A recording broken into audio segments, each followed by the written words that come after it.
The age group distribution is interesting, isn't it? There's no evidence there, is there, Daniel, of the demonisation of coal. They haven't swallowed all this propaganda. What about the 18 to 24s?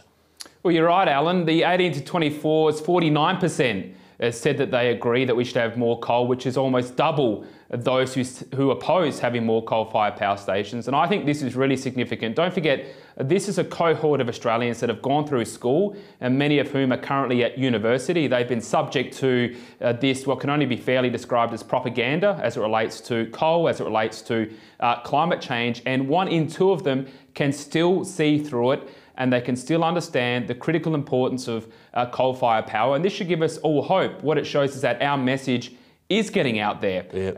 And it's important to remember that the next generation is not lost. They are open to our message and they understand the importance of coal-fired power. So the key point I'd make, Alan, quite simply is support for new coal-fired power stations is widespread across the community. That's right. Real Australians can see through the inner city woke media. And absolutely. Now you take the 25 to 54 age group, 62% totally agree. Only 17% disagree. That's staggering figures. I mean, it means that the Albanese government, with its 32.8% at the polls, is completely out of step with mainstream Australia.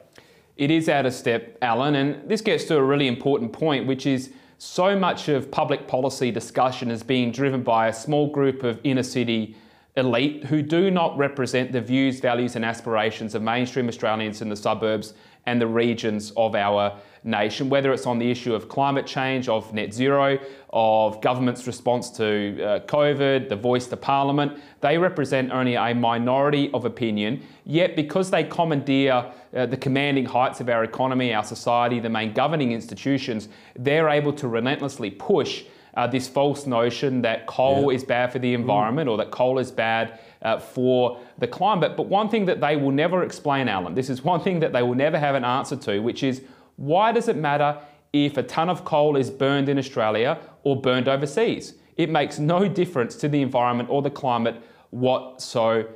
Absolutely. But of course, the Teals would have you believe that, well, they want it to be 60%, not 43 or 60. But I've made the point this week, Daniel, not one of the Teal candidates won a primary vote. Not one of them. It's only the preferential voting system that's put them in the parliament. So the notion that they command this extraordinary support is a complete furphy. Just given all the propaganda, though, these are extraordinary figures. Now, 57% of New South Wales respondents totally agree. Only 21% disagree. 67% of Queensland respondents totally agree. Only 20% disagree. South Australia, 50% totally agree. Only 24% disagree.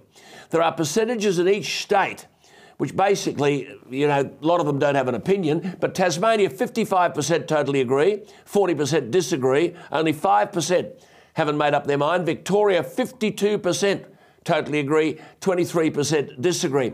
Just go to WA, Daniel. What do you make of those figures? They're interesting. The home of mining and resources, where only 36% agree, but 39% disagree. What do you make of that? Well, there's a couple of reasons for that. One is that WA is more of a gas than a coal state. A lot of their electricity comes from a gas, and they're also heavily reliant on iron ore as well. And don't forget, they're not on the national energy market. So the national energy market goes through Queensland, New South Wales, South Australia, Victoria and Tasmania. Western Australia has its own system. So they have a unique situation which helps explain those results. But as you identify, every other state, a majority of residents of those states believe we should have more coal-fired power stations. And the reason for that is they know what's coming. They know that the price hikes that we've already seen, the supply crisis that we are experiencing is just the beginning of Australia's great energy crisis. They go home and they see their bills going up. They're concerned about what is happening. They know that their electricity price is going up. They know that the cost of operating a small business is going up. They feel this in their bones, and that's why they know that we need more coal on the grid so we have more reliable and affordable electricity coming into homes and businesses.